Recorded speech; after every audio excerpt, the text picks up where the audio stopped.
ሰላም ሰላም ውድና የተከበራችሁ የአልሚ ቻናል ቤተሰቦች እንዴት ናችሁ? ሰላም ናችሁ? እኔ ሰላም ነኝ፣ እግዚአብሔር ይመስገን።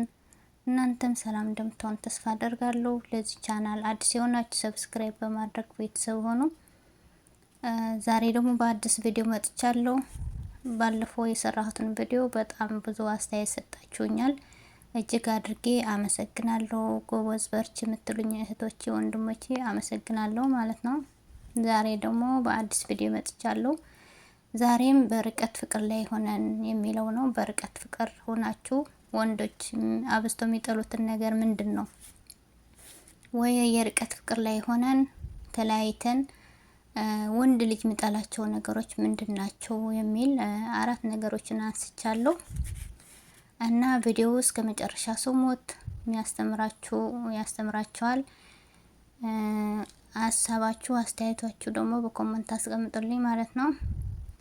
እና አንደኛው ወንድ ልጅ የሚጠላውን ነገር ወይ የሚጠሉትን ነገር ወንዶች ምንድነው የሚለውን አንደኛው መኮራረፍ ነው ወይ ደግሞ ማኩረፍ ማለት ነው። በትንሹም በትልቁም እናኮርፋለን። እርግጥ እኛ በስደት ላይ ሆነን ከስራ ጋር በቃ ድካም ስላለ ስራ ስላለ አረቦች ጋር ስንጫጫህ ብለን ልጆች አሉ ድካም አለ ብዙ ነገር ስላለ በትንሽ እንትን እንላለን እንከፋለን ማለት ነው። እኛ ስደት ላይ ያለ ነው በትንሽ ነገር ነው የምንከፋው። ስለዚህ ወንድ ልጅ ደግሞ በትልቁም በትንሹም የምታኮርፊ ከሆነ በቃ ስታኮርፊ ስትኮራረፊ ክፍተት ይፈጠራል፣ በመሃላችሁ ላይ ክፍተት ይፈጠራል። አሁን ለምሳሌ ዛሬ 2 ጊዜ 3 ጊዜ የምትደዋወሉት የነበራችሁ አኮርፈሽ ውለሽ ሳትደዋወይ ወይ አንድ ቀን አልፈሽ ሁለተኛው ቀን በሚመጣበትን በዛ በአንድ ቀን መካከል ብዙ ክፍተቶች ይፈጠራሉ። ስለዚህ መኮራረፍ ያለ ነው፣ ግን ተኮራርፈሽ ጊዜ አለመውሰድ ማለት ነው። አሁን ለምሳሌ የሚያስኮርፍ ነገር ከተገኘ በንግግር መፍታት እንጂ አኩርፈሽ ወይ ስልክሽን ዘግተሽ ወይ ደግሞ 2 ቀን 3 ቀን ስላኮረፍሽ አልደውልም ብለሽ ከዛ በኋላ ከ3 ቀን ከ4 ቀን በኋላ መገናኘት ይሄ አይጠቅምም ማለት ነው። ለምን ተኮራርፈን ወዲያው ሀሳባችን ችግራችን ተነጋግረን መፍታት ነው እንጂ ስላኮረፍሽ መፍትሄ አይመጣም፣ ወይ ደግሞ ስልክ ስለዘጋሽ መፍትሄ ሊመጣ አይችልም። ከዛ ደግሞ በትልቁም በትንሹም አለማኩረፍ ማለት ነው። ስለዚህ ወንዶች የሚጠሉትን ነገር ይሄ ነው። ማስተካከል አለብሽ ወይ መስተካከል አለበት። ሁለተኛው እምነት ነው። እምነት ማጣት ማለት ነው። መታመን ለራስ ነው። ስለዚህ ፍቅረኛሽን ወይ ደግሞ ባለቤትሽን ዋነኛው ነገር በትዳር ላይ ይሆን በፍቅር ላይ ሆናችሁ በርቀት ፍቅር ላይ ሆናችሁ ዋናው እምነት ነው። ስለዚህ እምነት መታመን ወይ መተማመን አለብሽ ማለት ነው። ለምንድነው ስልክ ስደውልህ ያላነሳኸው? ወይ ደግሞ ዛሬ ከማን ጋር ነበርክ? ማን ነው አጠገብህ ያለው? ከማን ጋር ነው ስታወራ የነበርከው? ወይ ስልክ ደውለሽ ካላነሳብሽ ወይ ደግሞ ስልኩ ወይ ቻርጅ ጨርሶ ሊሆን ይችላል፣ ወይ ቤተሰቦች ጋር ሆነ ሊሆን ይችላል። ስለዚህ እምነት ማጣት ወንድ ልጅ በጣም በጣም በጣም ከሚጠላው ነገር አንደኛው ነው ማለት ነው። ስለዚህ በቻልንበት ማመን አለብን። መታመን ለራስ ስለሆነ አንድ ሰው በእምነት መኖር አለበት። በትዳር ላይ ደግሞ በትዳር ላይ ሆነ በፍቅር ላይ እምነት ከሌለ ምንም ትርጉም የለውም።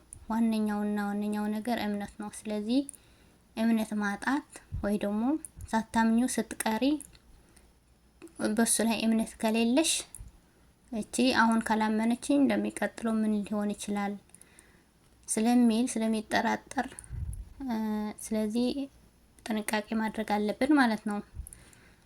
ስለዚህ ሁለተኛው እምነት ማጣት ነው ማለት ነው። ይሄን ማስተካከል አለብን። እምነት ለራስ ስለሆነ መተማመን አለብን።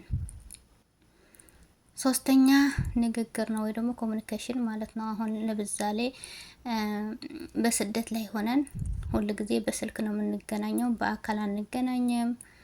በስልክ ነው የምንገናኘው፣ አብዛኛው ጊዜ በስልክ ነው የምንገናኘው። ለምን ስደት ላይ ስለሆንን ማለት ነው፣ የርቀት ፍቅር ላይ ስለሆንን። ስለዚህ በስልክ ስንደዋወል ስንነጋገር ቀስ ብለን ትህትና ባለበት በስነ ስርዓት ነው መነጋገር ያለብን። አሁን ለምሳሌ ጠዋት ደውለሽ ካላነሳ ለምንድነው ስልክ ማታነሳ? ለምን ስልክ ስደውልህ ማታነሳው? ለምንድነው ጽፈልህ ማትመልሰው? ለምን እንደዚህ ሆኖ እንደዚህ አታረግም? ምናምን በንግግር መሀል ከእግር ምላስ ያንሸራትታል ነው የሚባለው። አዎ ከእግር ምላስ ያንሸራትታል ነው። አሁን እኛ አንዳንድ ጊዜ በቃ ደክመን ምናምንም ስንመጣ ስንደውል ወዲያውን ለምን አላነሱም እንላለን። አሁን እነሱ እኛ በምንደውልበት ሰዓት እነሱ ላላዩት ይችላሉ፣ ወይ ደግሞ ስራ ላይ ሊሆኑ ይችላሉ፣ ወይ ደግሞ በኋላ ደውላለሁ ብሎ ሊያልፉት ይችላሉ። እኛ ደግሞ ባረፍንበት ሰዓት እቺ ጊዜ ባገኘንበት ሰዓት ስንደውልላቸው ካላነሱ ለምን እኔ ስደውልህ ለምንድነው ያላነሳው? እኔ ቴክስት ስጽፍልህ ለምንድነው ያልመለስኩ? ምናምን ሳይሆን ደውለሽ ካላነሳብሽ ወይ ካላነሳው ስራ ላይ ሊሆን ይችላል፣ ወይ በኋላ ሳየው ሊመልስ ይችላል። የሆነ ሁሉም ነገር አካብደን ሳይሆን ቀለል ባለው መንገድ ማለፍ አለብን ማለት ነው። ስታካብጀው ወይ የሆነ ነገር ወደ ሌላ ነገር ነው የሚወስደው። ስለዚህ ሴት ልጅ ብልህ ናት። ሴት ልጅ ሁሉም ነገር መጥፎም ወደ ጥሩ ታመጣለች እና የሴት አያያዝ ስለሆነ ሁሉም ትዳሩን እንትን የሚለው የሚያሳምረው የኛ ብልህነት ስለሆነ ቀስ ብለን ስንናገር ለራሱ ረጋ ብለን እንጂ ለምን እንደዚህ ያልሆነም፣ ለምን ስልክ አታነሳም፣ ለምን ቴክስት አትመልስም፣ ለምንድነው እንደዚህ በዚህ ሰዓት ያልደወልከው፣ ለምንድነው ጽፌልህ ያልመለስከው? ሁል ጊዜ የምንጨቃጨቅ ከሆነ ወንድ ልጅ ሲጀመር ሴትም ወንድም ጭቅጭቅ አይፈልግም። ግን ደግሞ እኛ ቻይነን፣ እነሱ ደግሞ በቀላሉ ነው የሚከፉት ማለት ነው። ስለዚህ በስልክ በምንነጋገርበት ሰዓት አለመጨቃጨቅ ወይ ደግሞ በንግግር ሰዓት በኮሙኒኬሽን ሰዓት ስትጨቃጨቅ ጭቅጭቅ ስታበዢ እሷ ጋር ከሚደውል ዝም ማለት ይሻለኛል የሚሉትን የሚመርጡ ዝምታ የሚመርጡ ወንዶችም አሉ። ስለዚህ ጥንቃቄ ማድረግ አለብን ማለት ነው። አራተኛ ስለ ወደፊት ፕላን ነው። ፕላን ማድረግ ማለት ነው። ምን መሆን አለበት? አሁን ለምሳሌ ለወደፊት እንደዚህ መስራት አለብን፣ ወይ ቤት መስራት አለብን፣ ወይ የሆነ ነገር እንደዚህ እንሰራለን ብሎ የሆነ ሀሳብ ሲያነሳብሽ አዎ ይሆናል እንደዚህ በቃ እሱ የሆነ ነገር ስናገርሽ አዎ አይ እናደርገዋለን ሊሆን ይችላል። መቼ ገና ነው፣ ለሚቀጥለው አሁን ማሰብ አልፈልግም። ይሄ በጣም ወንዶች ከሚጠሉትን ነገር አንድ ነው።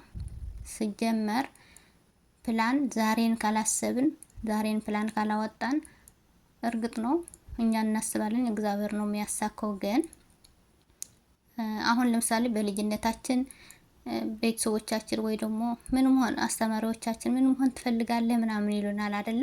ዶክተር መሆን እንፈልጋለን፣ ወይ ሹፌር መሆን እንፈልጋለን፣ ወይ ፖሊስ መሆን እንፈልጋለን፣ ወይ እንደዚህ መሆን እንፈልጋለን እንላለን በልጅነታችን ህፃን እያለን ማለት ነው። ግን ሆነናል አልሆንም።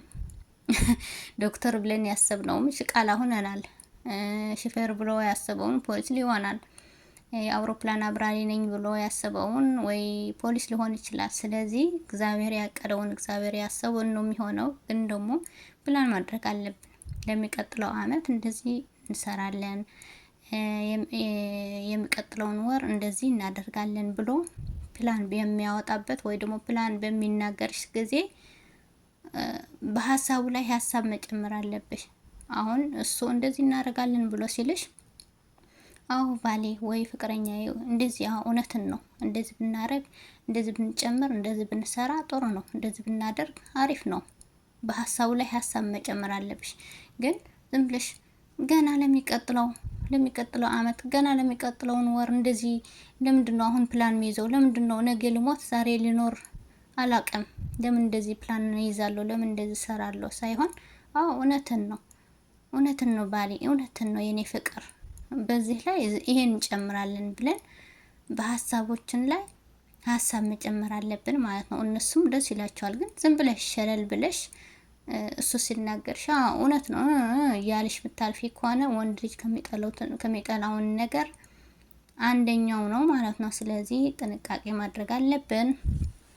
በርቀት ፍቅር ሆነን በጣም በጥንቃቄ አንድ ላይ ሆነንም ጥንቃቄ ማድረግ አለብን። ግን ደግሞ አንድ ላይ ሆነሽ ቁጭ ብለሽ እንኳን ትፈችዋለሽ በስልክ ስለሆነ አብዛኛው ጊዜ ከነዚህ ነገሮች መቆጠብ አለብን። ስደት ያለ ነው ስደታችን ያሳጥርልን። ባሎቻችሁ ፍቅረኞቻችሁ የናፈቃችሁ ደግሞ ስደታችሁን አሳጥሮ በሰላም ያገናኛችሁ። ባለፈውም የጻፋችሁ ብዙ ልጆች ነበራችሁ። ስንት ብዙ ባለትዳሮች አላችሁ። ስደታችሁ ያሳጥርላችሁ እህቶቼ። አመሰግናለሁ። በሚቀጥለውን ቪዲዮ እስከምንገናኝ ሰላማችሁ ብዝት ትረፍ ይበልልኝ። አመሰግናለሁ። ባይ